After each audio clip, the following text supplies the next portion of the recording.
හැමදෙනාටම තෙරුවන් සරණයි. අද දවසේ අපි බලාපොරොත්තු වෙන්නේ DP පිරිවෙන තුලින් පහවසර ශ්‍රේණියට નિયમિત පාඩම් ආරම්භ කිරීම සඳහා. පහවසර ශ්‍රේණියට નિયમિત පාලි භාෂාව ඉගෙන ගැනීමට අදාළ පාඩම් තුලින් අද අපි පළමුවෙන්ම සාකච්ඡා කරන්නේ අක්ෂර මාලාව පිළිබඳව. අක්ෂර මාලාව ඉගෙන ගැනීම තමයි සාමාන්‍යයෙන් භාෂාවකදී අපි භාෂාවක් ඉගෙන ගන්නකොට පළවෙනියෙන්ම කරන වැඩි. ඊට පළමුවෙන්ම අපි ටිකක් පාලි භාෂාව පිළිබඳව කතා කරන්න ඕනේ. මොකද පහවසර ශ්‍රේණියට નિયમિત පාලි පාඩම් ඉගෙන ගන්නකොට පාලි භාෂාව පිළිබඳව දැන ගැනීම පළවෙනි පාඩමේදී මදක් සිද්ධ කරන්න ඕනේ. පාලි භාෂාව කියලා කියන්නේ අපි දන්නවා වර්තමානයේ වෙනකොට මල භාෂාවක්. වර්තමානයේ වෙනකොට අපි මල භාෂාවක් විදිහට හඳුන්වනවා. ඒ කියන්නේ අපි භාවිතා කරන්නේ නැහැ. එතකොට පාලි භාෂාව භාවිතා නොකරුවත් භික්ෂුන් වහන්සේලා හැටියට පොඩි හාමුදුරන් වහන්සේලාට සිල් මෑණිවරුන්ට ඒ වගේම පිරිවෙන තුල ඉගෙන ගන්න අපේ ගිහි දරුවන්ට හැමදෙනාටම මේක ඇවිල්ලා සජීවී භාෂාවක්. ඒකට හේතුව තමයි පාලි භාෂාව අපි නිරන්තරයෙන් භාවිතා කරන භාවිතයට ගන්න භාෂාවක්. බුදුරජාණන් වහන්සේ දේශනා කරපු ධර්මයේහි පෙළ දැක්වෙන්නේ පාලි භාෂාවෙන්. ඒ නිසා පාලි භාෂාව දැන ගැනීම තුලින් තමයි අපිට නිවැරදිව බුදුදහම පිළිබඳව අවබෝධයක් ලබා ගන්න පුළුවන්කම තියෙන්නේ. ඒ නිසා පාලි භාෂාව කියන එක ඊ타ත්ම වැදගත්. විශේෂයෙන් පිරිවෙන් ශිෂ්‍යයන් හැටියට, භික්ෂුන් වහන්සේලා හැටියට, සිල් මෑණිවරුන් හැටියට හැමදෙනාටම පාලි භාෂාව තාම හොඳින් දැන ගැනීම අත්‍යවශ්‍ය දෙයක්. ඉතින් පහ ශ්‍රේණිය කියලා කියන්නේ පාසල් මට්ටමින් ගත්තොත් O level පන්තිය. පිරිවෙන් අවසාන විභාගයට ඉදිරිපත් වීම සඳහා අපි යොමු වෙන පන්තිය. ඒ නිසා මේ පන්තියේදී අපි පුංචි කාලේ ඉඳලම ඉගෙනගත්ත භාෂාවේ යම් යම් කොටස් පිළිබඳව ඊටාම නිවැරදිව ඒ වගේම විධිමත් විදිහට අවබෝධයක් ලබා ගැනීම, ඉගෙන ගැනීම සිද්ධ කරන්න ඕනේ. ඒ නිසා අපි පහ ශ්‍රේණියේ පාලි භාෂාව ඉගෙන ගැනීම, පාලි භාෂාව කියලා කියපුවාම ව්‍යාකරණ කොටස්, ඒ වගේම සාහිත්‍ය කොටස් මේ සියල්ල ඉගෙන ගැනීම විධිමත්ව අද සිට ආරම්භ කරනවා. ඒ නිසා අපිට පළවෙනි පාඩම හැටියට දැක්වෙන්නේ අක්ෂර මාලාව. ඕනෑම භාෂාවක් ඉගෙන ගන්නකොට පොඩි කාලේ නම් අපි සිංහල ඉගෙන ගන්නකොට අකුරු ලියන්න ඉගෙන ගත්තේ නැහැ. අපි පළමුවෙන්ම කතා කරා. නමුත් ලොකු වෙලා අපි යම්කිසි භාෂාවක් අලුතෙන් ඉගෙන ගන්නකොට ඒ භාෂාවේ අක්ෂර මාලාවට අවධානය යොමු කිරීම ඊටාම වැදගත්.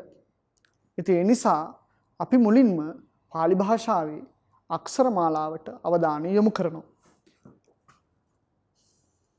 අක්ෂර මාලාව කියන පාඩම, එහෙම නැත්නම් පළවෙනි පාඩම අපි පාලියෙන් කියනවා පඨමෝ පාඨෝ කියලා. පඨමෝ පාඨෝ. පඨමෝ පාඨෝ පළවෙනි පාඩම. පඨමෝ පාඨෝ. අපිට නිර්දිෂ්ට පහවසරට නිර්දිෂ්ට පෙළ පොතේ පළවෙනි පාඩම පඨමෝ පාඨෝ කියන මේ පළවෙනි පාඩම ආරම්භ කරනකොටම අපට දකින්න ලැබෙන්නේ ගාථා කීපයක්. මේ ගාථා කීපය ඊටාම වැදගත්. පොඩි හාමුදුරුවෝ, සිල් මෑණිවරු හැමදෙනාම හොඳට අහලා තියෙන නමක් තමයි නමස්කාර පාඨ එහෙම නැත්නම් නමස්කාර ගාථා. අපි වන්දනා කරනකොට ඒ වගේම නොයෙකුත් අවස්ථාවන් වල සමහර වෙලාවට තරඟවලට මේ নমස්කාර ගාථා අපි ගායනා කරනවා. සජ්ජායනා කරනවා. එතකොට নমස්කාර ගාථා කීපයක් තමයි අපිට මුලින්ම අපේ පාඩමේදී අපට දකින්න ලැබෙන්නේ. මේ ගාථා කීපය අරගෙන තින්නේ සමන්තපාසාදිකා කියන විනය අටුවාවේ. එතකොට සමන්තපාසාදිකාව රචනා කරපු බුද්ධඝෝෂ තෙරුන් වහන්සේ පළවෙනියටම নমස්කාර ගාථා කීපයකින් ආරම්භ කරනවා. নমස්කාර කරන්නේ අපි ත්‍රිවිධ රත්නයට. එතකොට මේ පොතේදී අපිට හම් වෙන පළවෙනි ගාථා පාඨය බුදුරජාණන් වහන්සේට කළ নমස්කාරයකින් ආරම්භ කරන පාඨය. ආරම්භ කරන ගාථාව. පළවෙනියටම පාලි භාෂාව ඉගෙන ගන්නකොට තාම වැදගත් දෙයක් තමයි කියවීම කියලා කියන්නේ. ඒක නිසා පොඩි හාමුදුරුවෝ සිල්මෑණිවරු වගේම දරුවෝ හැමදෙනාම හොඳට පාලි භාෂාව කියවන්න ඕනේ. විශේෂයෙන් ගාථා ඒ වගේම පාලි පාඨ උච්චාරණය කිරීමේදී කියවීමේදී සැලකිල්ලෙන් යුතුව කියවන්න ඕනේ. තවත් එක හේතුවක් තමයි පාලි භාෂාව අපි ලියන සිංහල අකුරෙන් අපි කියනවා ඒවට බැඳි අකුරු කියලා. එතකොට හල් කිරීම අපිට සම්ප්‍රදායානුකූලව දකින්න හම්බ වෙන්නේ නැහැ. ඒ නිසා හල් අකුරු නැතිව බැඳි අකුරු කියවීමත් ඊටම වැදගත්. අපි බලමු පළවෙනි ගාථාව කොහොමද තියෙන්නේ කියලා. මගෙත් එක්කම ගායනා කරොත් හොඳයි. යෝකප්ප කෝටිහිපි අප්පමෙයං කාලං කරොන්තෝ අතිදුක්කරානි ඛේදංගතෝ ලෝකහිතායනාතෝ නමෝ මහා කාරුණිකස්ස තස්ස. තාමත්ම ලස්සන ගාථාවක්. මොකද්ද මේ ගාථාවෙන් කියන්නේ? කොහොමද බුදුරජාණන් වහන්සේට নমස්කාර කරන්නේ? අපි අර්ථය සරල වශයෙන් ගත්තහම යමෙක් කල්ප කෝටි ගණනිනුත් ප්‍රමාණ කළ නොහැකි කාලයක් මුළුල්ලෙහි අප්‍රමාණ දුක් වින්දනය කළා. ඒ වින්දනය කළේ ලෝකයාට හිතසුව පිණිස. ලෝකයාට හිතසුව පිණිස පිහිට පිණිස අප්‍රමාණ කාලයක් මුළුල්ලෙහි දුෂ්කර වූ දේ කරනවා. දුෂ්කර වූ දේ කරන්නේ අභාවයට ගියා. පරිනිර්වාණයට ගියා. අපි බුදුරජාණන් වහන්සේ පිරිනිවන් පෑවා කියලා කියනවා. ඒ බුදුරජාණන් වහන්සේට ඒ මහා කාරුණිකයාණන් වහන්සේට নমස්කාර වේවා කියන එකයි මේකේ අදහස. අපි තව ටිකක් මේ ගාථාවේ අදහස දැනගන්න උත්සාහ කරමු. පාලි භාෂාවේ වචන ටිකක් අඳුනා ගැනීමටත් එක්කම යෝ කියලා කිව්වේ යමෙක්. යෝ යම් කිසි කෙනෙක්. කප්ප කෝටි හිපි කල්ප කෝටි ගණනිනු අප්පමෙයං කාලං ප්‍රමාණ කළ නොහැකි කාලයක්. කප්ප කෝටි හිපි අප්පමෙයං කාලං කල්ප කෝටි ගණනිනුත් ප්‍රකාශ කරන්න බැරි කාලයක්, ප්‍රමාණ කරන්න බැරි කාලයක්. ලෝක හිතාය නාතෝ ලෝකයාට හිත පිණිස සැප පිණිස අති දුක්ඛරාණි ඉතා දුෂ්කර වූ දේවල් කරනවා. ඉතා දුෂ්කර වූ දේවල් සිද්ධ කරනවා. ඛේදං ගතෝ දුකට පැමිණියේද තස්ස මහා කාරුණිකස්ස තස්ස මහා කාරුණිකස්ස ඒ මහා කරුණාවක් ඇති බුදුරජාණන් වහන්සේට අපි කියනවා මහා කාරුණිකයාණන් වහන්සේ කියලා. නමෝ নমස්කාර වේවා. පාලිය ඉගෙන ගන්න අපි බුදුරජාණන් වහන්සේ දේශනා කරපු ධර්මය මනාකොට ඉගෙන ගැනීම සඳහාම මේ pāli භාෂාව ඉගෙන ගන්නා නිසාවෙන් තව ටිකක් මේ ගාථාව විස්තර කරගන්න ඕනි. බුදුරජාණන් වහන්සේ කෙරෙහි ශ්‍රද්ධාව දියුණු කර ගැනීම සඳහා. යෝ කියලා කියේ මෙතන යමෙක් කියලා හඳුන්වන්නේ බුදුරජාණන් වහන්සේ පිළිබඳව. අප මහා බෝධිසත්වයාණන් වහන්සේ කප්පකෝටි කල්ප කෝටි ගණනක් අපි කියනවා සාරා සංකේය කල්ප ලක්ෂයක් අසංඛ්‍ය කල්ප ලක්ෂ 4ක් ගණන් කරන්න බැරි කාලයක්. අපමෙයන් කාලම් කියන්නේ ප්‍රමාණ කළ නොහැකි කාලයක්. කල්පය කියන එක ප්‍රමාණ කරන්න බෑ කියලා අපි ඉගෙනගෙන තියෙනවා. කල්පය කියන එක අපිට මෙන්න මේ සංඛ්‍යාවක් කියලා අපිට කියන්න පුළුවන් කමක් නැහැ. ප්‍රමාණ කරන්න පුළුවන් කමක් නැහැ. ඒ වගේ මහා කාලයක් තාම දුෂ්කර වූ දේ කරනවා. අති දුක්ඛරාණි. බොහෝ දුක් විඳිනවා. අපේ මහා බෝධිසත්වයන් වහන්සේ සාරා සංකේය කල්පලක්ෂයක් කොච්චර දුක් විඳද මේ බුදු බව ප්‍රාර්ථනා කරමින් කියලා අපේ පොඩි හාමුදුරුවරු ඒ වගේම සිල්මෑණියන් වහන්සේලා මේ දරුවෝ හොඳට අහලා තියෙනවා. සමහර ජාතක කතා කියවනකොට අපට ඒ ගැන හොඳ අවබෝධයක් ලැබෙනවා. උන්වහන්සේ තමන්ගේ ජීවිතය පූජා කරනවා නේ. එතකොට යම් අවස්ථාවලදී තමන්ගේ ජීවිතයත් කැප කරමින් මේ ධර්මය අවබෝධ කර ගැනීම සඳහා වෙහෙස මහන්සි වෙනවා.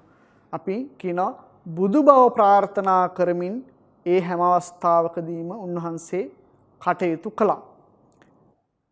පොඩි හාමුදුරුවනේ අපේ සිල්මෑණිවරුනි දරුවනේ ඇයි එහෙම අපේ මහා බෝධිසත්වයන් වහන්සේ ඊතා දුෂ්කර වූ කටයුතු තාමත්ම දුෂ්කර වූ කාර්යයන් සිද්ධ කළේ මොකටද? ලෝකහිතාය ලොවට හිත පිණිස ලෝකයාට හිත පිණිස මේ සංසාරගත සත්වයෝ දුකින් එතෙර කරවන්න ඕනි කියලයි අපේ බෝධිසත්වයන් වහන්සේ එච්චර දුකක් වින්දනය කළේ. අපි අහලා තියෙනවනේ දීපංකර බුදුරජාණන් වහන්සේගේ කාලෙදී දීපංකර බුදුරජාණන් වහන්සේගේ පාද මූලයේදී අපේ සිද්ධාර්ථ බෝධිසත්වයන් වහන්සේට නිවන් දැකීමට රහත් බවට පත්වීමට තරම් මහා පුණ්‍ය ශක්තියක් තිබුණා. නමුත් මේ බුදුරජාණන් වහන්සේ බෝධිසත්ව අවදීයේදී තමන්ට ලැබුණු ඒ නිර්වාණ අවබෝධය පසෙක තියලා තමයි මම මේ සත්වය සසරින් එතර කරනවා කියලා ලෝකයාට පිහිට පිණිස හිත පිණිස තමයි මේ සංසාරයට බැස්සේ. ඒක නිසාම අපි කියනවා උන්වහන්සේට මහා කාරුණිකයාණන් වහන්සේ කියලා. මහා කරුණාවක් තියෙන්නේ. ඒ මහා කාරුණිකයාණන් වහන්සේටයි පළවෙනියටම මේ පෙළ පොතේදී මේ নমස්කාර කරන්න. මේ පෙළ පොත රචනා කරනකොට බුදුරජාණන් වහන්සේට নমස්කාර කරලයි ආරම්භ කරන්න. ඊළඟට තියෙන ගාථාව තමයි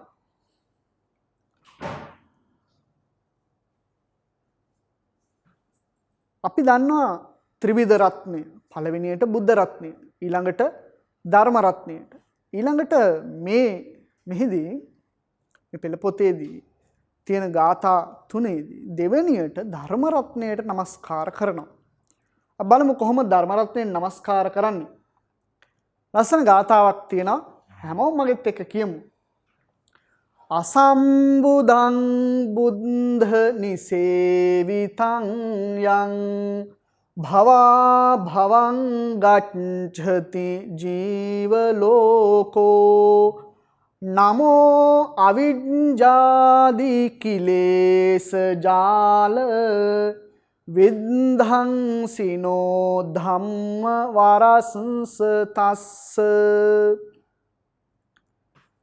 සරලාර්ථය ගත්තාම සත්ව ලෝකයා බුදුරජාණන් වහන්සේ විසින් සේවනය කරන ලද යමක් අවබෝධ කර නොගන්නේ භවෙන් භවයට යයිද? අවිද්‍යා ආදී කෙලෙස් සමූහයේ නසන ඒ උතුම් ධර්මයට নমස්කාර වේවා කියලයි මෙහිදී කියන්නේ. අපි තව ටිකක් මේ ගාථාව අර්ථ විග්‍රහ කරලා ගත්තොත් ජීවලෝකෝ පාලියෙන් ජීවලෝකය බැලු බැල්මට පාලියයි සිංහලයයි ටිකක් සමානයි වගේ නේද? සත්ව ලෝකය, ජීව ලෝකය. බුද්ධ නිසේවිතං බුදුවරයන් විසින් ඇසුරු කරන ලද, සේවනය කරන ලද යමක් මොනවද බුදුරජාණන් වහන්සේලා විසින් ඇසුරු කරලා තියෙන්නේ?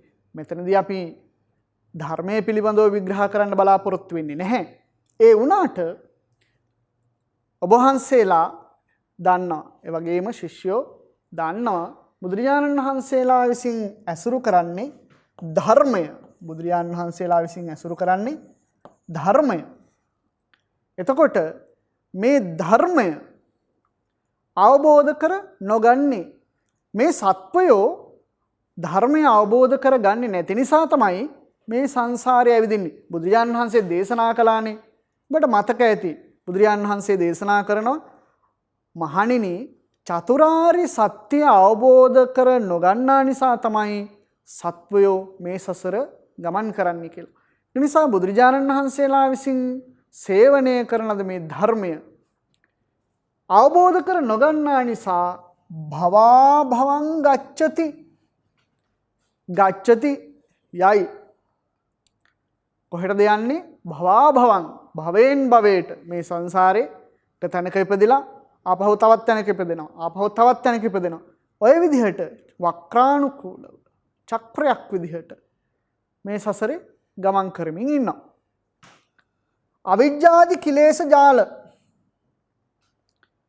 ධර්මය නිසා, ධර්මය අවබෝධ කර ගැනීම නිසා අපේ අවිද්‍යා ආදී කොට ඇති කෙලෙස් දැල, මේක ජාලයක්, දැලක්, කෙලෙස් දැලක්. අපි දන්නා ලෝභ, ද්වේෂ, මෝහ කියලා මූලික කෙලෙස් තුනක් තියෙනවා කියලා. ඒවට කියනවා කෙලෙස් මුල් කියලා.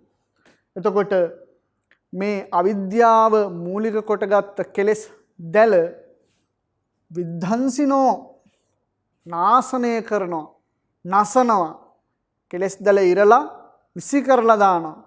මොකකින්ද ඒ කෙලෙස් දැල නසන්නේ? ධර්මය මගින්. ඒ කෙලෙස් දැල නසන්නේ ධර්මය මගින්. ඒ නිසා අපි নমස්කාර කරනවා දෙවෙනියට තස්ස ධම්ම වරස්ස, ඒ උතුම් ධර්මයට නමෝ নমස්කාර වේවා. ඒ උතුම් ධර්මයට নমස්කාර වේවා. ත්‍රිවිධ රත්නයෙන් දෙවන රත්නයේ හැටියට අපි নমස්කාර කරනවා ධර්ම රත්නයට. ඊළඟට සිටින රත්නය තමයි සංඝ රත්නය. සංඝ රත්නයටත් নমස්කාර කරලා තමයි අපි අපේ පාඩම් ආරම්භ කරන්නේ. අපි හැමෝම කියවමු බලන්න ගාථාව. ගුණේහි යෝ සීල සමාධි පඤ්ඤා විමුක්ති ඥානප්පභූතිහි යුත්තෝ කෙත්තං ජනානං කුසලත්ති කානං තමරිය සංඝං සිරසා නමාමි. තාම ලස්සන ගාතාවක්. নমස්කාර ගාථා බොහොම ලස්සනට කියන්න පුළුවන්. අපිට කාලය ටිකක් මදි හින්දා මෙතනදී ඉච්චර ලස්සනට ඇදලා පැදලා කියන්න වෙලාවක් නැහැ. අපේ පොඩි හාමුදුරුවෝ හොඳට දන්නවා. ඒ නිසා මේ নমස්කාර ගාථා තුනත් හොඳට පාඩම් කරගන්න. අපි බලමු මේ ගාථාවෙන් කියන සරල අර්ථය මොකක්ද කියලා.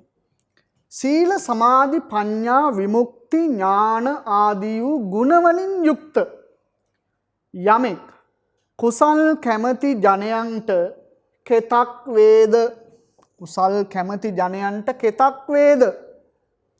ඒ ආර්ය මහා සංඝරත්නයට, ඒ ආර්ය මහා සංඝයාට හිසින් නමස්කාර කරමි, සිරසින් නමස්කාර කරමි. අපි තව ටිකක් මේ ගාථාවේ අර්ථ විග්‍රහ කරගමු. සීල සමාධි ප්‍රඥා විමුක්ති ඥානප්පභූතිහි. එතකොට බුදුරජාණන් වහන්සේගේ ශ්‍රාවකයෝ මෙන්න මේ ගුණ වලින් යුක්තයි. මොනවද? සීල සමාධි ප්‍රඥා විමුක්ති ඥාන, මෙන්න මේ වගේ ගුණ වලින් යුක්තයි බුදුරජාණන් වහන්සේගේ ශ්‍රාවකයෝ. යුක්තෝ යුක්ත වූ යෝ යමෙක් කුසලත්තිකාණං ජනානං, කුසල් කැමති ජනයන්ට, කුසල් අකමැති ජනතාවට නෙවෙයි, කුසල් කැමති ජනයන්ට කෙතක් වේද? අපි දන්නවානේ මහා සංඝරත්නයට নমස්කාර කරන සුපටිපන්නෝ කියන ගාථාව කියනකොට නේද? අනුත්තරං පුඤ්ඤක්කෙත්තං කියලා කියන්නේ. අනුත්තර වූ පින් කෙතක් කියලා අපි මහා සංඝරත්නය හඳුන්වනවා. එතකොට බුදුරජාණන් වහන්සේගේ ශ්‍රාවක මහා සංඝරත්නයට নমස්කාර කරන මෙහිදී ඒ මහා සංඝරත්නය හඳුන්වන්නේ පින් කෙතක් කියලා. කාටද පින් කෙත? කුසලත්තිකාණං ජනානං, කුසල් කැමති ජනයන්ට තමයි පින් කෙතක් වෙන්නේ. කුසල් අකමැති ජනතාවට නෙවෙයි. එතකොට ඒ කුසල් කැමති ජනයන්ට පින් කෙතක් වන මහා සංඝරත්නය මෙන්න මේ ගුණ වලින් යුක්තයි. තමරිය සංඝං, ඒ ආර්ය සංඝයාට, තං අරිය සංඝං තමරිය සංඝං. පස්සේදී මේ පද කොහොමද කැඩෙන්නේ, කොහොමද විග්‍රහ වෙන්නේ කියලා ඔබ වහන්සේලාට, අපේ පොඩි හාමුදුරන් වහන්සේලාට, සිල්මෑණිවරුන්ට, ඒ වගේම ළමයින්ට ඉගෙන ගන්න පුළුවන්කම තියෙයි. පස්සේ සංදි සමාස තද්දිත කෘදන්ත මේ වගේ පාඩම් ඉස්සරහට ඉගෙන ගන්නකොට දැනටත් දන්නවා. සිරසා නමාමි, හිසින් නමස්කාර කරමි, සිරසින් නමස්කාර කරමි, ඔළුවෙන් වඳිනවා කියන අර්ථය වගේ තමයි අපිට කියවෙන්නේ. නමුත් දෑත් හිස් මත තියලා, මුදුනේ තියලා නමස්කාර කරනවා කියලයි මෙහිදී කියන්නේ. එතකොට ඔන්න ඔය විදිහට පාලි පෙළ පොතේ පළවෙනි පාඩම ඉගෙන ගන්නකොට පළවෙනියටම ත්‍රිවිධ රත්නයට নমස්කාර කරලා තමයි අපි අපේ පාඩම් පටන් ගන්නෙ. පෙළ පොත ඉගෙන ගන්නකොට විතරක් නෙවෙයි, ඕනම තැනකදී අපි යම්කිසි කාර්යයක් ආරම්භ කරනකොට අපි බෞද්ධයෝ හැටියට, භික්ෂුන් වහන්සේලා හැටියට හුරු වෙලා ඉන්නවා ත්‍රිවිධ රත්නයට নমස්කාර කරලා ඒ කාර්යයන් ආරම්භ කරන්න. ඉතින් අපිත් ත්‍රිවිධ රත්නයට নমස්කාර කරලා අපි අපේ කාර්ය ආරම්භ කරමු. අපේ පාඩමේ මාතෘකාව තමයි අක්ඛරා. අක්ඛරා. අක්ඛරා කිව්වේ අක්ෂර. ඕක සිංහලට අපි කියනකොට අකුරු. සිංහලෙන් අකුරු, සංස්කෘතෙන් තමයි අක්ෂර කියලා බර කරලා කියන්නේ. පාලියෙන් අපි කියන්නේ අක්ඛරා කියලා. අපේ පාඩමේ ව්‍යාකරණ පාඩමේ මූලික නාමය අක්ඛරා. එහෙම නැත්නම් අකුරු. මොකක්ද අක්ෂර? එහෙම නැත්නම් අක්ඛර, අකුරු කියලා කියන්නේ? අකුරු පිළිබඳව හැඳින්වීමක් කරලා තියෙන තැන නක්ඛරං තීති අක්ඛරා. නක්ඛරං තීති අක්ඛරා. ආපහු කියමු. නක්ඛරං තීති අක්ඛරා. නක්ඛරං තීති අක්ඛරා. අවසන් වීමක්, ක්ෂය වීමක්. අවසන් වීමක්, ක්ෂය වීමක්.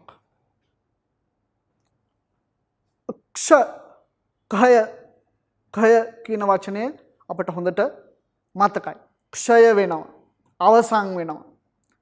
නමුත් ක්ෂය වීමක් අවසන් වීමක් වෙන්නේ නැති හින්දා අක්ඛරා කියලා කියනවා කියලයි ව්‍යාකරණඥයින් එහෙම නැත්නම් පද විග්‍රහ කරන අය විස්තර කරන්නේ. එතකොට යම් කිසි දෙයක් භාවිත කිරීමෙන් ක්ෂය වෙන්නේ නැද්ද? ඉවර වෙන්නේ නැද්ද? ඒවා අක්ෂර විදිහට මේ වචනය විග්‍රහ කරලා තියෙනවා.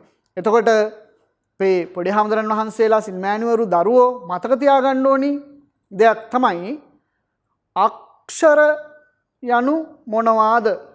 අර්ථයක් විග්‍රහ කරන්න, ඒකට අර්ථයක් සපයන්න කියලා කිව්වොත් එහෙම අක්ෂර කියලා කියන්නේ ඉවර වෙන්නේ නැහැ, භාවිතා කිරීමෙන් ඉවර වෙන්නේ නැහැ, ක්ෂය වෙන්නේ නැහැ කියන එකයි. එතකොට ඊළඟට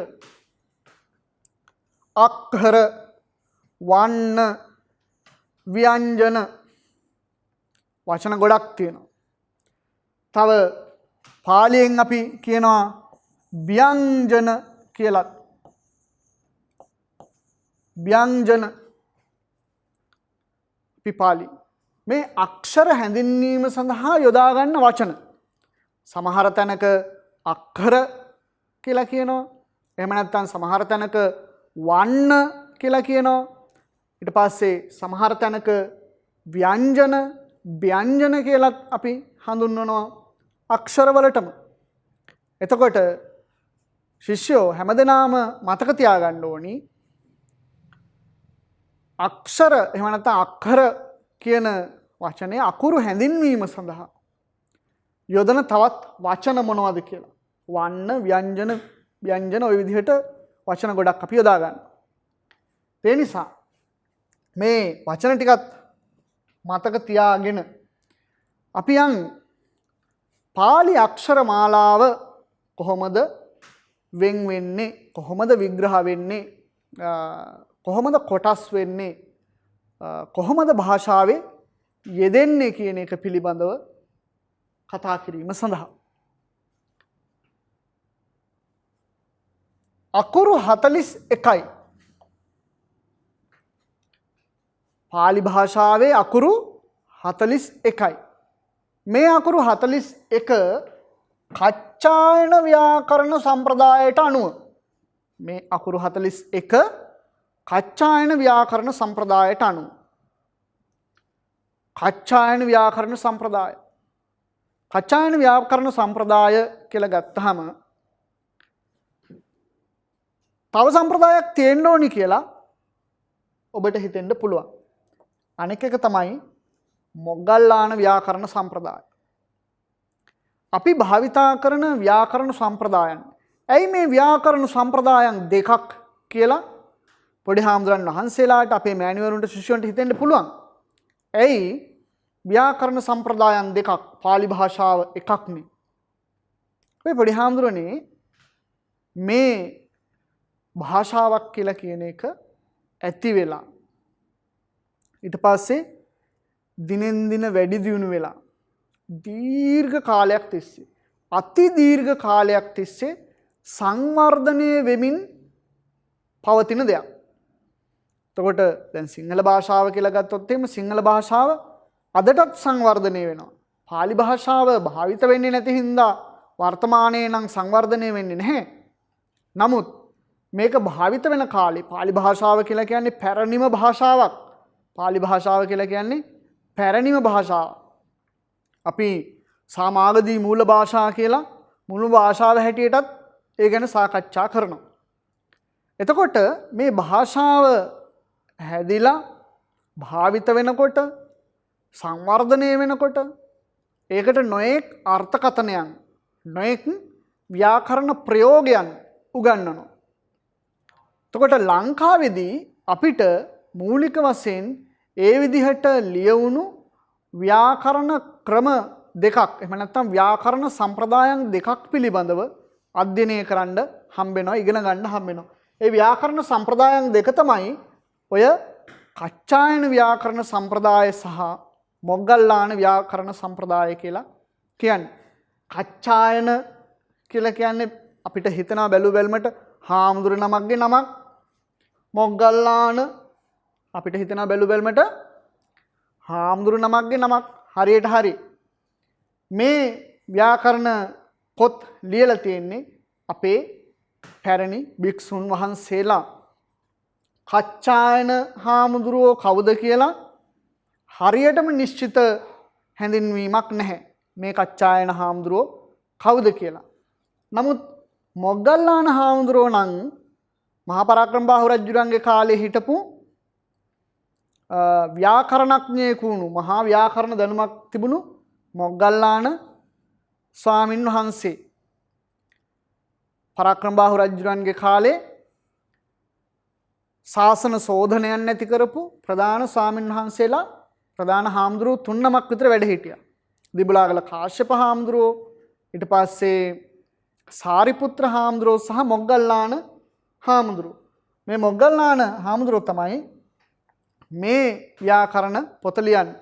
එතකොට කච්චායන ව්‍යාකරණ සම්ප්‍රදායට අටුවා, ටීකා මේවා මේ ව්‍යාකරණ විග්‍රහ කරමින්, පද විග්‍රහ කරමින්, ඊට පස්සේ සූත්‍ර වෘත්ති විග්‍රහ කරමින් මහා විශාල ග්‍රන්ථ ප්‍රමාණයක් ලියවිලා තියෙනවා.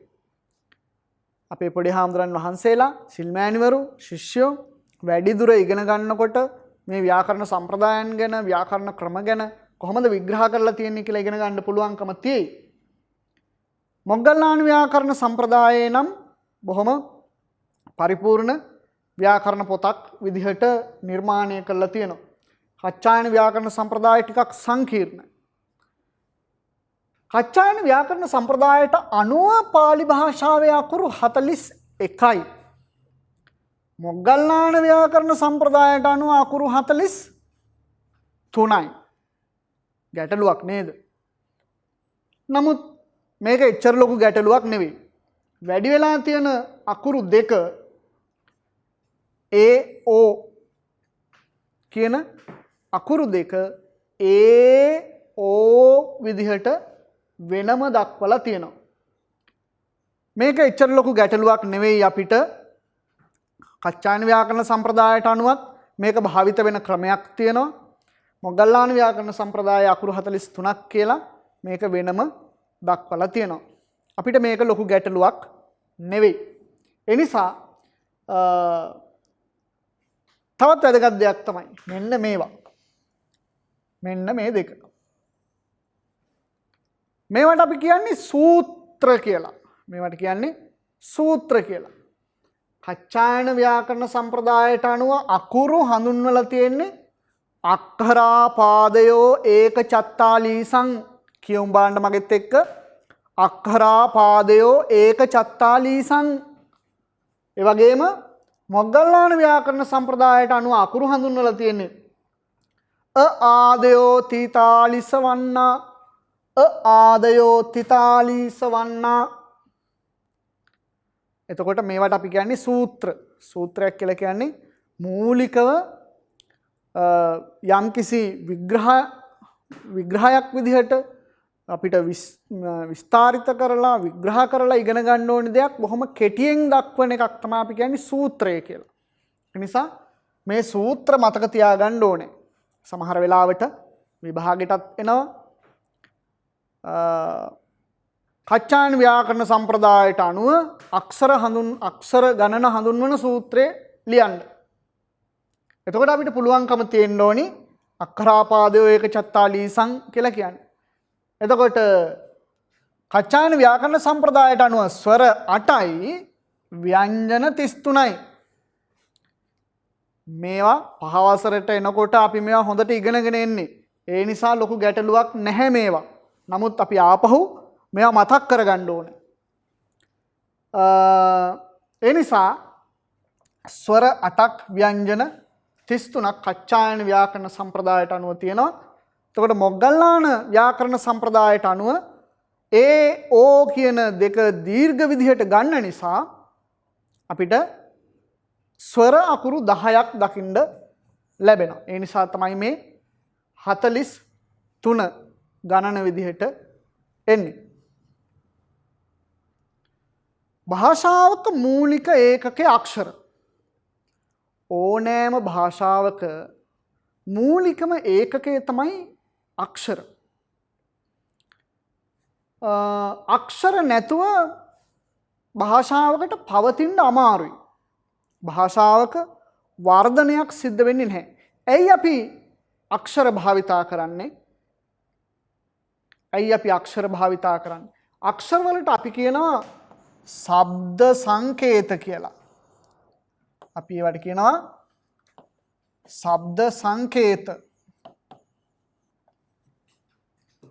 දැන් අපි කතා කරන දෙයක් හඳුනා ගැනීම සඳහා කතා කරන්නේ නැතුව යම් කෙනෙකුට දැනුම් දීම සඳහා යම්කිසි ක්‍රමයක් ඕනේ.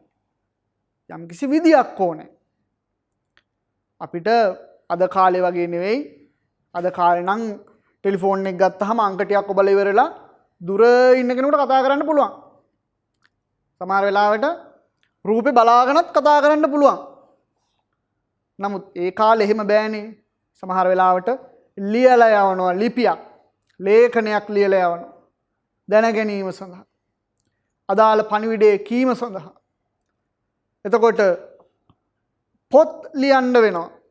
අපි ගාව තියෙන දැනුමක් අනාගත පරම්පරාවට ඉතිරි කිරීමට යම්කිසි ක්‍රමයක් ඕනේ. මොකක් හරි සංඥාවක් ඕනේ, විදියක් ඕනේ. එතකොට භාෂාවක් කියලා ගත්තාම භාෂාවක් කියලා කියන්නේ sannivedana විදියක්. මොකක්ද? එක් සමාජ එක් ජන කොටස් sannivedanaya කරන ආකාර වෙනයි. සිංහල අය විදිහට අපි සිංහල භාෂාවෙන් sannivedanaya කරන අදහස් හුමාරු කරගන්නවා. ඉංග්‍රීසි අය ඉංග්‍රීසි භාෂාවෙන් අදහස් හුමාරු කරගන්නවා. එතකොට නොයෙක් චීන, ජපාන් ඔය විදිහට එක භාෂා මේ හසුරුවන අය ඉන්නවා. එතකොට ඒ අය තමන්ගේ අදහස ප්‍රකාශ කිරීම සඳහා එක භාෂා ක්‍රම භාවිතා කරනවා. ඒ sannivedanaya කරන දේ ලියලා එහෙම නැත්නම් අපි කියනවා සංකේත වලින් පෙන්වන්න. මම කියන්නේ මෙන්න මේක.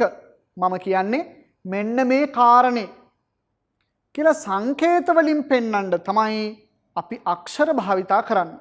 ඒක නිසා භාෂාවක් ගත්තාම ඒකේ මූලිකම ඒකකයක් තමයි අක්ෂර කියලා කියන්නේ. ඒ නිසා ඊටම වැදගත්. ඊළඟට මේ භාවිතා කරන මේ හදාගත්ත සංකේත කීපයක් එකතු කරලා අපි හදාගන්නවා එක වචනයක්. මේ සංකේත කීපයක් එකතු කරලා එක වචනයක් හදාගන්නවා. ඊට පස්සේ මේ වචන කීපයක් එකතු කරලා අපි හදාගන්නවා වාක්‍යයක්. වචන කීපයක් එකතු කරලා වාක්‍යයක් හදාගන්නවා. එතකොට අකුරකින් අපිට දෙන සංකේතය අකුරු කීපයක් එකතු කරලා ශබ්ද සංකේතයක් බවට පත් කරලා අපි යම්කිසි අර්ථයක් නිර්මාණය කරගන්නවා. එතකොට ඒ වචන කීපයක් එකතු කරලා වඩා වැදගත් නිර්මාණාත්මක අදහසක්, ඒ වගේම විස්තරිත විසුරුණු අර්ථවත් වාක්‍යයක් බවට පත් කරලා අපි අපේ අදහස් ප්‍රකාශ කරනවා. ඒ නිසා අක්ෂර එකින් එක දැන ගැනීම ඉතාමත්ම වැදගත්. අක්ෂර දැනගෙන විතරක් මදි. අක්ෂර වලට පස්සේ පද එකින් එක දැන ගැනීමත් ඉතාම වැදගත්. සමහර වෙලාවට පද එකින් එක දැනගෙනත් මදි. සමහර එක වාක්‍යයකින් එක අර්ථයක් කියන ඒ වාක්‍යයෙන්ම සමහරක් වෙලාවට තවත් වෙනත් අර්ථයකුත් කියවෙනවා. ඒ නිසා වාක්‍යයක් අපිට දැනගන්න වෙන අවස්ථාවල් තියෙනවා. කොහොම හරි අපි දැනට මතක තියාගමු අක්ෂර ඊටාම වැදගත්. ඒක ඇවිල්ලා ශබ්ද සංකේතයක්. එතකොට මේ කතාව අපිට අමුතුවෙන් කියන්න දෙයක් නැහැ. අක්ෂර කීපයක් එකතු වෙලා වචනයක් හැදෙනවා. වචන කීපයක් එකතු වෙලා වාක්‍යයක් හැදෙනවා. අත්ථෝ අක්කර සංඥාතෝ එතකොට අපි ඉස්සෙල්ලා කියපු විදිහටම අක්ෂර සංඥාව යම්කිසි වැදගත් අර්ථයක් දීම සඳහා අපි යොදා ගන්න සංඥාවල් තමයි අක්ෂර විදිහට හැඳින්වෙන්නේ. එතකොට මේ සූත්‍ර පාඨයත් අපි දල වශයෙන් මතක තියාගන්න ඕනේ. ඊළඟට අකුරු නිවැරදිව දැන ගැනීම ඉතාම වැදගත්. අකුරක් කියලා ගත්තහම අපිට ඉස්සරහට ඉගෙන ගන්න පුළුවන් අක්ෂරවල නොයෙක් භේදයන් තියෙනවා. ඒ වගේම නොයෙක් අර්ථ දීම් තියෙනවා. නොයෙක් අර්ථකථනයන් තියෙනවා. එතකොට සමාන උච්චාරණය ඇති අකුරු තියෙනවා. සමාන උච්චාරණයක් තිබ්බට අපි යොදන තැන අනුව සමහර වෙලාවට ඒ අකුරු දෙකක් සමාන උච්චාරණයක් තිබ්බට වැරදි අකුරේ දුවොත් තේරුම වර්ධිනවා. හරියට උදාහරණයක් අරගෙන කිව්වොත් මෙතන තියෙනවා සත්තා කියලා පදයක්. අපට කියන්න ඕනේ ශාස්ත්‍රූන් වහන්සේ කියලා. ශාස්ත්‍රූන් වහන්සේට කියන්නේ පාලියෙන් සත්තහා සත්තහා කියලායි කියන්නේ. එතකොට ශාස්ත්‍රූ කියන අර්ථය ශාස්ත්‍රූන් වහන්සේ නැත්නම් ශාස්ත්‍රූවරයා කියන අදහස ප්‍රකාශ කරන්න අපි භාවිතා කරන වචනය තමයි සත්තහා. මේක සත්තා. උච්චාරණ ભેදය ටික සමානයි. උච්චාරණය වෙන විදිහ සමානයි. හැබැයි අපි මේ තයන්න වෙනුවට මේ තයන්න ලිව්වොත් තේරුම වෙනස් වෙනවා. එතකොට තේරුම එන්නේ සතුරා එහෙම නැත්නම් සත්වයෝ කියලා. ඒක නිසා උච්චාරණයෙන් සමාන වුණත් ඒ අකුරු අල්ප ප්‍රාණ මහ ප්‍රාණ හරියට යෙදුවේ නැත්තම් අදාළ තැනට අදාළ අකුර යෙදුවේ නැත්තම් තේරුම වෙනස් වෙනවා. ඒ නිසා මේ අක්ෂර සංඥා දැන ගැනීම නිවැරදිව දැන ගැනීම ඉතාම වැදගත්. එහෙම වුණේ නැත්තම් අපට ලොකු ගැටලුවකට මුහුණ දෙන්න සිද්ධ වෙනවා. අක්ෂර අවබෝධය ලබා ගැනීම අත්‍යවශ්‍යයි. විශේෂයෙන් සංදි, සමාස, තබ්දිත, කෘදන්ත වගේ ව්‍යාකරණ අංග අපි ඉගෙන ගන්නකොට මේ අක්ෂරවල තියෙන වෙනස්කම් පිළිබඳව, අක්ෂර යෙදීම් පිළිබඳව අවබෝධය ලබා ගැනීම ඉතාම වැදගත් වෙනවා.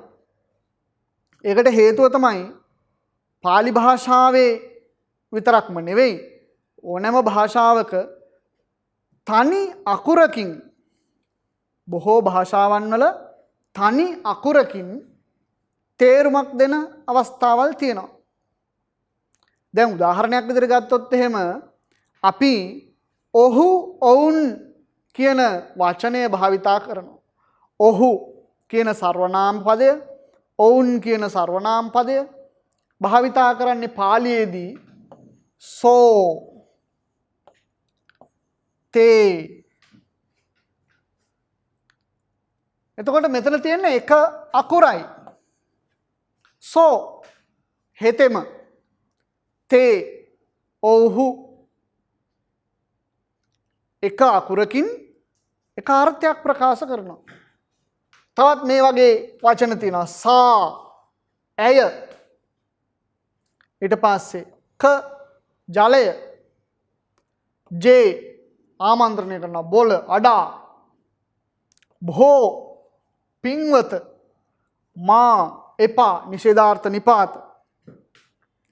එතකොට මේ විදිහට තනි අකුරකින් අර්ථයක් ගම්‍ය කරනවා, අර්ථයක් ගෙන දෙනවා. ඉතින් ඒ නිසා මේ අක්ෂර යෙදීම් පිළිබඳව අවබෝධය ලබා ගැනීම ඊටාම වැදගත් අක්ෂර අවබෝධය. අපි අහලා තියෙනවානේ සමහර වෙලාවට අපි මූලික ශ්‍රේණිවලදී ඉඳලා ඉගෙනගෙන තියෙනවානේ ප්‍රත්‍යය කියලා જાතියක්. එතකොට මේ ප්‍රත්‍යය කියලා කියන්නේ තනි අකුරක්. සමහර වෙලාවට අකුරු දෙක තුනක්. බොහෝ වෙලාවට තනි අකුරක් ප්‍රත්‍ය. එතකොට මේ ප්‍රත්‍ය වලිමුත් යම්කිසි අර්ථයක් ගෙන දෙනවා. එතකොට සංදි සමාස තද්දිත කෘදන්ත වගේ ව්‍යාකරණ කොටස් ඉගෙන ගන්නකොට අපිට ඒවා මනාව ඉගෙන ගන්න පුළුවන්. මෙතනදී අපි අවබෝධ කරගන්න ඕනේ මේ අක්ෂර යෙදීම පිළිබඳව මනා අවබෝධයක් නැති වුණොත් අපට සමහර වෙලාවට මේකේ හරි තේරුම ගන්න බැරි වෙනවා.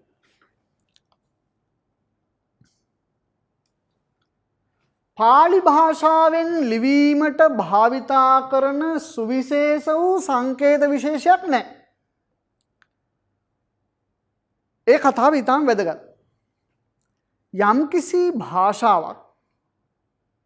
යම්කිසි භාෂාවක් ලිවීම සඳහා විශේෂ සංකේත ටිකක් භාවිතා කරනවා. යම්කිසි භාෂාවක් ලියන්න විශේෂ සංකේත කීපයක් භාවිතා කරනවා. නමුත් වැඩේ කියන්නේ පාලි භාෂාව ලියන්න විශේෂ සංකේතයක් නැහැ. එහෙම සංකේතයක් නොමැති වෙන්න හේතුව මොකක්ද කියන එක අපි දන්නේ නැහැ. ඒක ඓතිහාසිකව ටිකක් විග්‍රහ කරන්න ඕනි කාරණයක්. නමුත් අපි මේ කාරණේ දැනගෙන ඉන්න ඕනි. දැන් අපි පාලි භාෂාව අපි ලියන්නේ මොන අකුරෙන්ද? සිංහල අකුරු වලින්. පාලි භාෂාවේ තියෙන මේ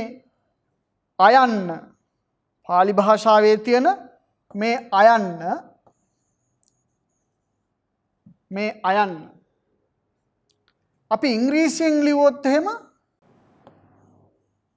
ඔහොම ඒ ආයන්න අපි ඉංග්‍රීසි භාෂාවෙන් භාවිතා කරන්නේ මෙහෙම. පාලියටම අනන්‍ය වෙච්ච අක්ෂර ක්‍රමයක් නැහැ. මේක සංස්කෘතෙන් අපි ලිව්වොත් එහෙම මෙහෙම. ආයන්න සංස්කෘතෙන් ලිව්වොත් එහෙම මේ විදිහට. එතකොට මේ සංස්කෘතෙන් අයන්න මේ ඉංග්‍රීසියෙන් මේ සිංහල අකුරෙන් එතකොට පාලි භාෂාවට සුවිශේෂී වෙච්ච පාලි භාෂාවටම විතරක් අනන්‍ය වෙච්ච සංකේතයක් නැහැ. ඉතින් ඒකත් වැදගත් කාරණයක්. ඒ නිසා ඕනෑම භාෂාවකින් පාලි භාෂාව ලියන්න කියන්න අවශ්‍ය වෙන විදිහට ඒ සංකේත ටික හදාගන්න වෙනවා. ඒක නිසා විශේෂයෙන් පාලි භාෂාව ඉගෙන ගන්න තමන්ගේ භාෂාවලින් ඉගෙන ගන්න ශිෂ්‍යයෝ මොකද කරන්නේ? තමන්ගේ භාෂාවේ තියෙන සංකේත ටික පාලි භාෂාවේ ශබ්දවලට යොදා ගන්නවා. දැන් කියන શબ્දය කොයි භාෂාවටත් එකයිනේ. ආය කියන શબ્දය වෙනස් විදිහකට શબ્ද වෙන්නේ නැහැ. ඒක හැම භාෂාවටම එකයි. ඒක නිසා ඒ භාෂාවන් වලට අනුකූලව ඒ සංකේත යොදා ගන්නවා. ඉතින් ඒ නිසා පාලි භාෂාවටම පමණක් වෙන්වෙච්ච සුවිශේෂී සංකේත ටිකක් නැති හින්දා අපිට පොඩ්ඩක් මේ පාලි භාෂාව ඉගෙන ගන්නත් පහසුයි. මොකද සිංහල අකුරුම අපිට භාවිතා කරන්න පුළුවන්. ඊළඟට අපි බලන්න ඕනි මොනවද අක්ෂර කියලා. පාලි භාෂාවේ අපි කියවනේ අකුරු 41ක් තියෙනවා කියලා. ඉතින් කවසරේ ඉඳලා 5 වසරට එනකල් ඉගෙන ගත්ත අපේ පොඩි හාමුදුරුවරුන්ට, මෑණිවරුන්ට, දරුවන්ට පාලි භාෂාවේ තියෙන අක්ෂර ටික මොනවද කියලා අමුතුවෙන් කියලා දෙන්න ඕනේ නැහැ. නේද? ඒ වුණාට ආපහු ටිකක් මතකයිද කියලා බලන්න ඕනේ. කොහමද? ස්වර 8ක් තියෙනවා. इ ई उ ऊ ए ओ. එතකොට මොග්ගල්ලාන සම්ප්‍රදායට අනුව ස්වර 10ක් තියෙනවා කියලා කිව්වා. නමුත් බොහෝ වෙලාවට අපි භාවිතා කරන්නේ කච්චායන ව්‍යාකරණ සම්ප්‍රදාය. බාලාවතාරය. බාලාවතාරය කියලා කියන්නේ කච්චායන ව්‍යාකරණ සම්ප්‍රදායේම සූත්‍ර ටිකක් එකතු කරලා තියෙන ග්‍රන්ථයක්. ඒ නිසා මේ කච්චායන සම්ප්‍රදායට අනුව තමයි අපි අක්ෂර ටික බලන්නේ. ස්වර 8ක් තියෙනවා. අ ආ ඉ ඊ උ ඌ ඒ ඔ. ආපහු කියවමු මගෙත් එක්කම අ ආ ඉ ඊ උ ඌ ඒ ඔ. ඊළඟට ව්‍යංජන කකහ ගඝ ङ චචහ ජජ ඤ තටහ දඩහ න තතහ දධ න පපහ බභ ම යරලව සහල අං. ආපහු මගෙත් එක්ක කියමු බලන්න. මෙන්න මේ අකුර ටිකක් සමහරක් කට්ටිය කක ගග ඤ කියලාම කියනවා. එහෙම කියන්නේ නැහැ.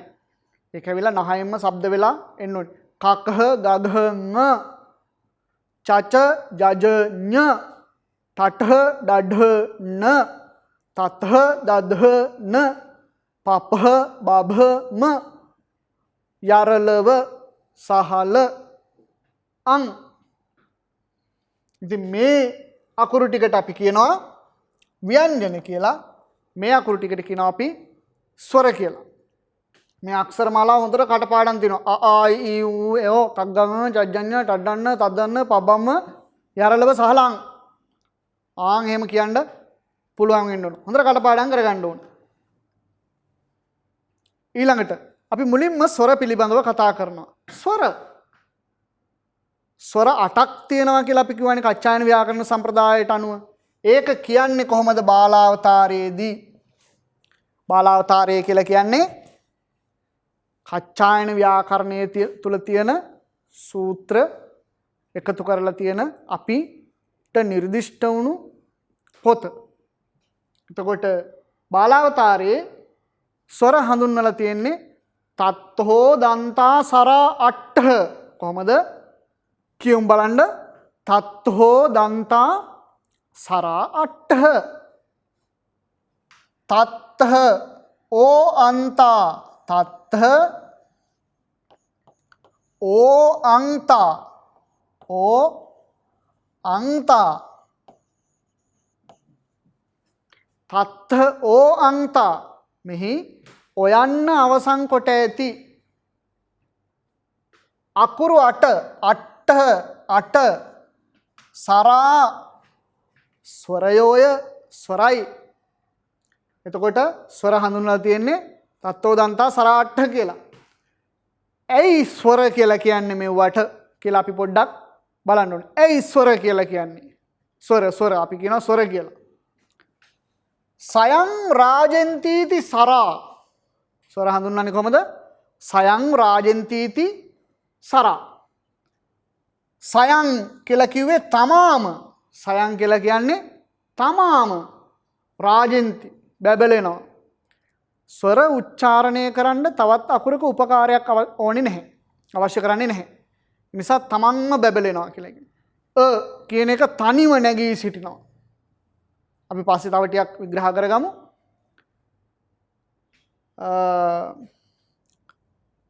ව්‍යංජනේ සාරාපෙන්තීති සරා. ව්‍යංජනේ මෙතන සාරා කියලා තියෙන්නේ. සරාපෙන්තීති සරා. ව්‍යංජනාක්ෂර උසුරු වීමට එහෙම නැත්නම් ව්‍යංජනාක්ෂර භාවිතා කිරීමට උපකාර වන හින්දා මේවට ස්වර කියලා කියනවා. දැන් අපි කියන අකුර හැදෙන්නේ කොහොමද? උක් ඊ කියන ව්‍යංජනයයි ස්වරයයි එකතු වෙලා. එතකොට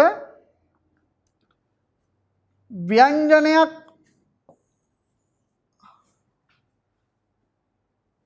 උසුරු වීම සඳහා ව්‍යංජනයක් භාවිතා කරන්න අර්ථයක් එන විදිහට භාවිතා කරන්න නම් ස්වරවල ආධාරයක් තියෙන්න ඕනේ.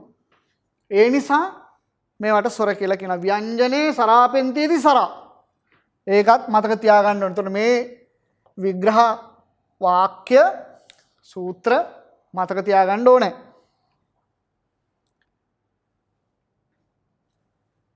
රස්ව ස්වර. එතකොට ස්වරමාලාවේ තියෙනවා 8ක් ස්වර අකුරු 8ක් තියෙනවා කියලා. මේකෙන් අකුරු 3ක් අ ඊ උ කියන අකුරු 3 අපි කියනවා රස්ව. එහෙම නැත්නම් කෙටි අකුරු. එහෙම නැත්නම් ලඝු අකුරු. ලඝු අකුරු කියලාත් අපි මේකට කියනවා. කෙටි මාත්‍රාවක්. කෙටියෙන් ඇදෙන්නේ නැතුව කියනවා. ලඝුව කියවෙනවා. කෙටිව කියනවා. අ යි උ අ යි උ. එතකොට ඒවට කියනවා රස්ව කියලා. ලහු මත්තා තයෝ රස්සා. බාලාවතාරයේදී මේ රස්ව හඳුන්වන්නේ කොහොමද? ලහු මත්තා තයෝ රස්සා. ලඝු මාත්‍ර වූ 3. 3 කියලා කිව්වේ මේ අකුරු 3. ලඝු මාත්‍ර වූ අකුරු 3 රස්සා. ලඝු මාත්‍ර වූ අකුරු 3 රස්සා. රස්වයෝය කෙටි අකුරුය. එතකොට ඊළඟට දීර්ඝ ස්වර. ඔන්න ස්වර ප්‍රධාන වශයෙන් කොටස් දෙකකට බෙදෙනවා. රස්ව ස්වර, දීර්ඝ ස්වර කියලා. අඤ්ඤේ දීඝා. අනෙක් ඒවා දීර්ඝ. අඤ්ඤේ දීඝා කියලා කිව්වේ අඤ්ඤේ අනෙක් අකුරු. දීඝා දීර්ඝ නම් වෙයි. එතකොට කෙටිව කියවෙන්නේ නැහැ දීර්ඝ අකුරු. ආ ඊ ඌ ඔය විදිහට දීර්ඝ විදිහට කියනවා. මේ ඒ ඕ කියන අකුරු දෙකත් ඒ ඕ කියන අකුරු දෙකත් දීර්ඝ විදිහටම සලකලා තියෙනවා. ඒක නිසා දීර්ඝ අක්ෂර අකුරු 5ක් විදිහට දකින්න ලැබෙනවා. ඊළඟට වඩා වැදගත් දේ තමයි දැන් මේ ඒ ඕ දෙක කච්චායන ව්‍යාකරණ සම්ප්‍රදායේ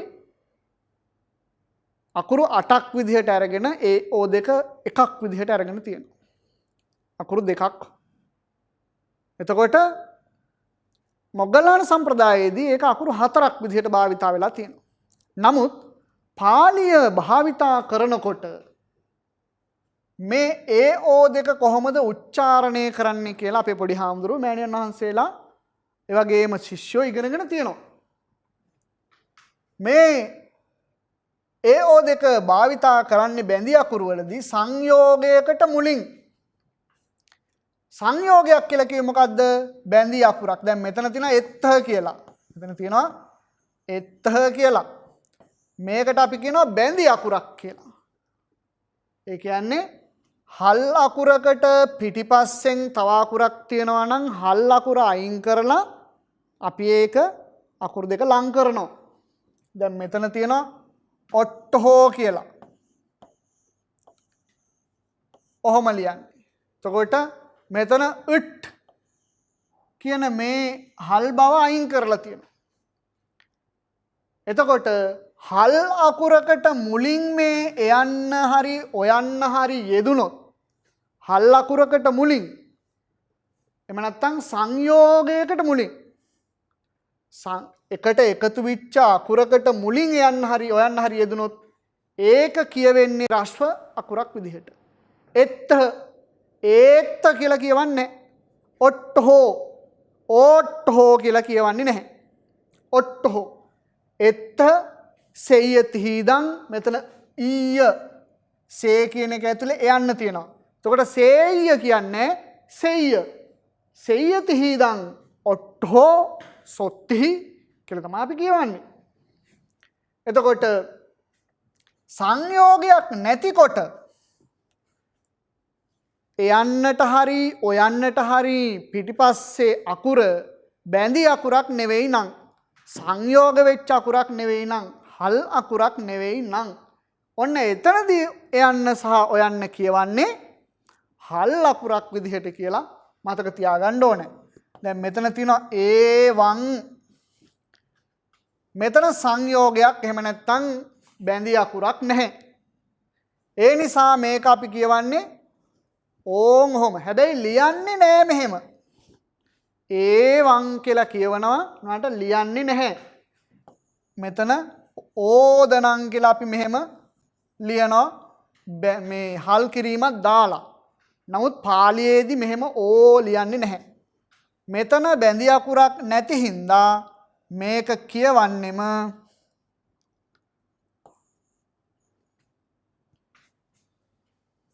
මේක කියවන්නේ අපි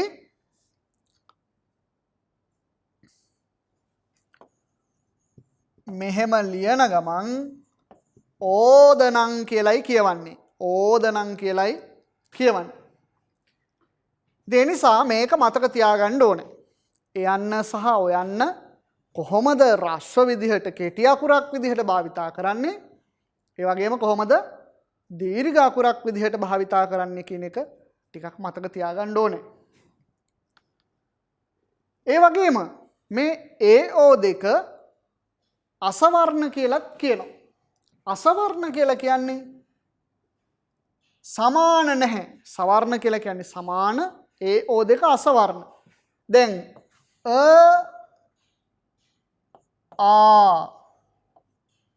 මේ දෙක බැලු බැලමට සමානයි. මේ දෙක සවර්ණයි. උච්චාරණ විදිහටත් සමානයි. උච්චාරණ විදිහට තමයි සමාන වීම සවර්ණ විදිහට ගන්නෙ.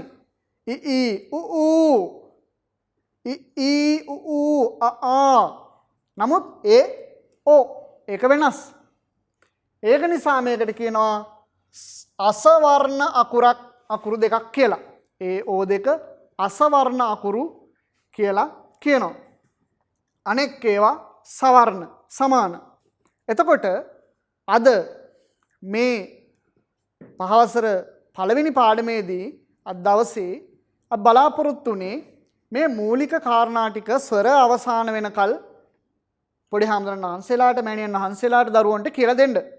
අපි ඊළඟ දවසේ මේ අක්ෂර මාලාවේ ව්‍යංජන අකුරු බෙදෙන්නේ කොහොමද කියලා අපි සාකච්ඡා කරමු.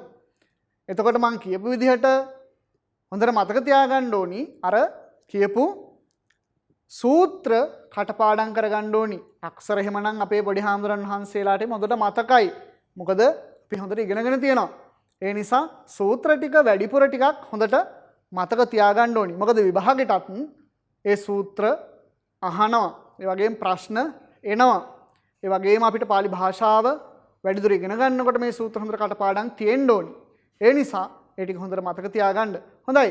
අපි එහෙනම් ඊළඟ දවසේදී අක්ෂර මාලාවේ ව්‍යංජන කොටස පිළිබඳව සාකච්ඡා කරමු. හොඳයි. එහෙනම් අදට අපේ පාඩම අවසానයි.